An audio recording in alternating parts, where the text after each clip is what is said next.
সুখবর এসএসসি 2026 তোমাদের জন্য দারুণ একটা সুখবর, কারণ তোমরা জানো তোমাদের ভর্তি কার্যক্রমে কিন্তু মাইগ্রেশন পদ্ধতিটা থাকার কথা ছিল না। বোর্ড থেকে সরাসরি জানিয়ে দিয়েছিল যে মাইগ্রেশন পদ্ধতিটা এবছর তোমাদের ভর্তি কার্যক্রমে অন্তর্ভুক্ত হবে না।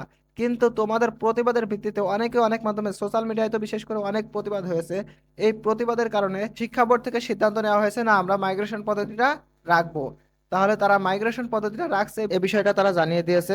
আমরা এই বিষয়টাই আলোচনা করবো আজকের ভিডিওতে। দেখো, তোমাদের জন্য দারুণ একটা সুখবর হচ্ছে এটা, কারণ মাইগ্রেশন পদ্ধতিটা থাকার কারণে তোমরা তোমার পছন্দের কলেজটা পেতে পারবা। অনেকে ধরো 5 নাম্বার কলেজ আসছে, তোমার চয়েস ছিল 3 নাম্বার বা 2 নাম্বার কলেজটা তুমি ভালো, তোমার অনেক প্রায়োরিটি ছিল যে আমি ওইটাই পড়বো, তাই না? তোমার পছন্দ ছিল ওইটা, কিন্তু তোমার যেহেতু 5 থেকে 10টা কলেজ চয়েস দেওয়া লাগবে, তাই তুমি 5 নাম্বার কলেজ চয়েস দিয়েছিলে, 5 নাম্বারটা আসছে। কিন্তু মাইগ্রেশন পদ্ধতিটা থাকলে, আগে যদি মাইগ্রেশন না থাকতো তাহলে তুমি 5 নাম্বারে আসছে, তোমার 5 নাম্বারে পড়া লাগতো।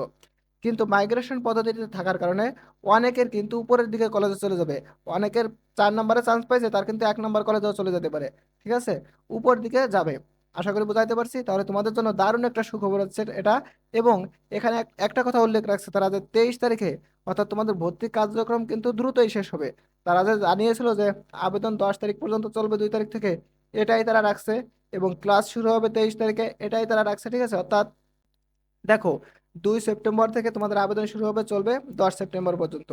এবং ভর্তি প্রক্রিয়া তোমাদের কার্যক্রম দেখো 23 সেপ্টেম্বরের মধ্যে অবশ্যই শেষ হয়ে এবং ক্লাস শুরু হবে 23 তারিখে। ঠিক আছে, অর্থাৎ 23 সেপ্টেম্বর তোমাদের ক্লাস শুরু হচ্ছে।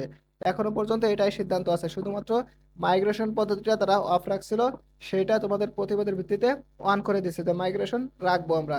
কিন্তু আগের সমস্ত ডেট এখনো সেই একই ডেটে সবকিছু চলবে। ঠিক আছে, দেখো, বিগত বছরগুলোতে এসএসসি ও সমমান পরীক্ষায় পাশ করা শিক্ষার্থীরা 3 ধাপে অনলাইনে একাদশে ভর্তির আবেদন এর সুযোগ পেত।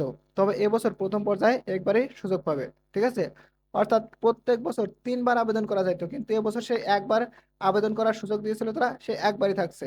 ঠিক আছে, অর্থাৎ শিক্ষা বোর্ড থেকে যে নোটিশগুলো দিয়েছিল প্রথম দিকে, সেই নিয়মগুলো তারা রাখছে। ঠিক আছে, শুধুমাত্র তোমাদের প্রতিবাদের ভিত্তিতে মাইগ্রেশনটা তারা এর মধ্যে নিয়ে আসছে। ঠিক দেখো, এবারও এসএসসি ও সমান পরীক্ষার ফলাফলের ভিত্তিতে একাদশ শ্রেণীতে ভর্তি করা হবে।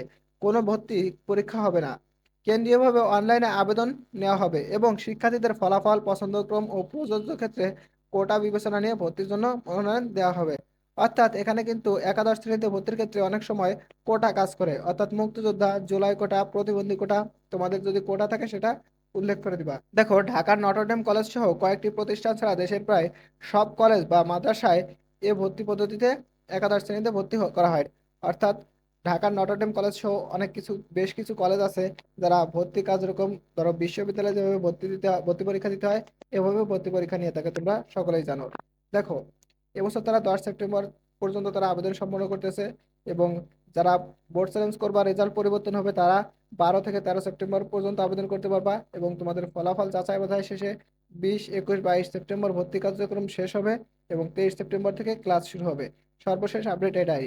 কিন্তু তারা কিভাবে এত দ্রুত ভর্তি কার্যক্রমটা সম্পন্ন করবে, এটা এখনো তারা আপডেট দেয়নি। আশা করি আমরা 2 থেকে 3 দিন, ঠিক আছে, 2 থেকে 3 দিনের মধ্যে আপডেটটা পেয়ে যাবো, তোমাদের মাঝে আমরা তখন শেয়ার করে দেবো। আশা করি বুঝাইতে পারছি। তাহলে এই মুহূর্তে তোমাদের জন্য সবচেয়ে, দেখো, আগের সমস্ত নিউজগুলাই আছে, শুধুমাত্র তোমাদের মাইগ্রেশন পদ্ধতিটা অ্যাড করেছে।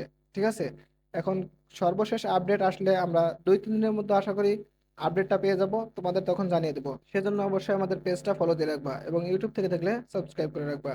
ভালো থেকো তোমরা সবাই, আল্লাহ হাফেজ।